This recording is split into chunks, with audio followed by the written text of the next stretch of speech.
All right, you made your timeline? You made your timeline, right? Okay. So let me show you how this thing works and really how to get the most out of this as you possibly can and how to help your clients and prospects as much as you can.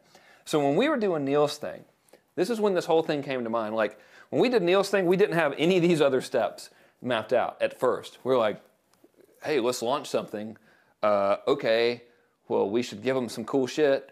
Well, okay, let's do a teleseminar. Okay, that sounds pretty cool. That's all the rage these days. It's 2006. Teleseminars are still a big deal. What should we talk about? I don't know. How to approach girls? Great. Okay, swell. And then Neil did the teleseminar, and here's what happened. All right? So here's the dude. He gets on the teleseminar. All right? So this line right here indicates his trust, and this line right here indicates his desire to buy. It looks as if he's shooting flames from his hand, but that's not what he's doing. This is a graph, and a very professionally drawn graph as well. So just wanted you to know that in case there was some confusion. So we released this teleseminar, and what happened was all the dudes who got on the teleseminar were like, man, that was awesome. I've never understood how to go up and like talk to a girl in a bar, the library, or whatever without looking like a wacko. This is so great. Thank you so much. And then here's where it really started to hit us and dawn on us that we were onto something great here.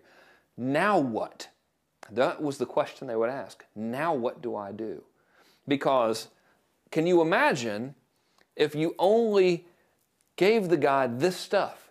If you just taught the guy how to approach, right? He's super stoked. He's going up. He's walking up to the girl in the bar. He's like, how's it going?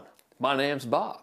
Nice to see you. I'm a Sagittarius, assuming that worked, right? I'm kind of making a joke of the whole thing. And she's like, great, Bob. What's up? How you doing? And now he's stuck. He's like, pretty good or something.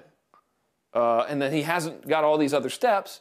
He's like kind of hosed, right? So what's he doing in that moment, right? In that one moment, he's sitting there and he's like, damn, I wish Neil would release those other steps so I would know what to say to this chick because so far she hadn't thrown a drink on me, but I think I got about 30 seconds until she does unless I come up with some good shit in this phase right here, but Neil hadn't showed it to me yet. Damn, I wish Neil would give me some more information.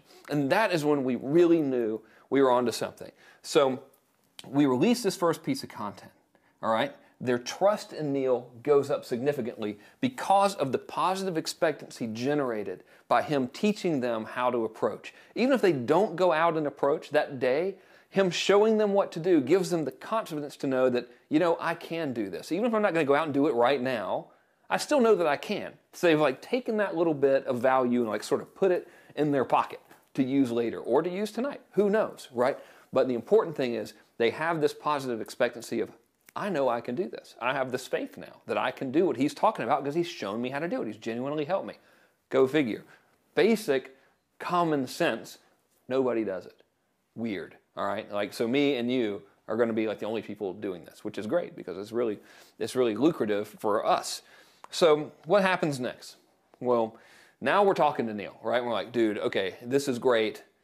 Now they're asking us all these questions. Let's look at the next logical question, and it was, how do I talk to the girl once I've approached her? So we release a piece of content on that, and the trust goes up, and now the desire for more stuff also goes up because, again, imagine you're the dude. So you go up, you're talking to the girl in the club, and this is what you're supposed to do when you're talking to the girl in the club. I know this for sure, all right? So if you ever see someone in the club surrounded by chicks going like this, it's me, because chicks love this, all right? So you're standing around, you're talking to the girl in the club, and now you're like, okay, I'm starting to run out of stuff to talk about. I sure do want this girl's number. What the hell do I do? How do I ask for the number? What if she says no? I'm freaking out. Ah!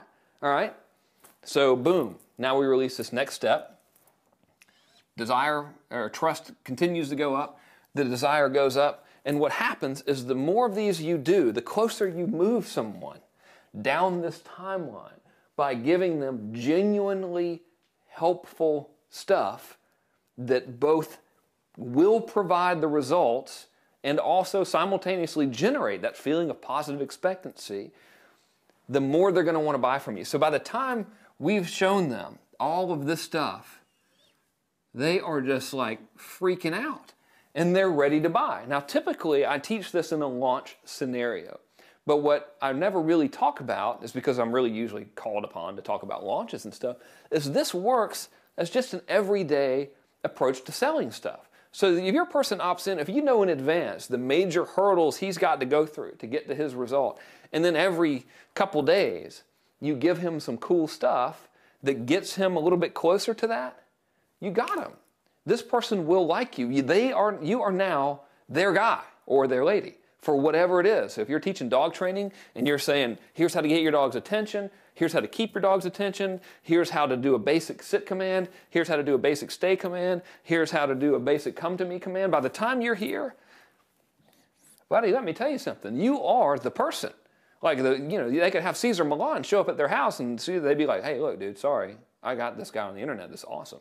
He's helped me do all this stuff already. I don't need you. I just can't wait for him to give more stuff. So that's how results in advance works. If you pre-plan it and you map this stuff out and you deliver that to your list on a drip-fed basis, then you're rolling. So that concludes my discussion on results in advance. I can't tell you how critical it is that you do this. Now, we're going to talk about some subsets of results in advance delivery where you actually start selling stuff. All right, so I'll see you in the next video.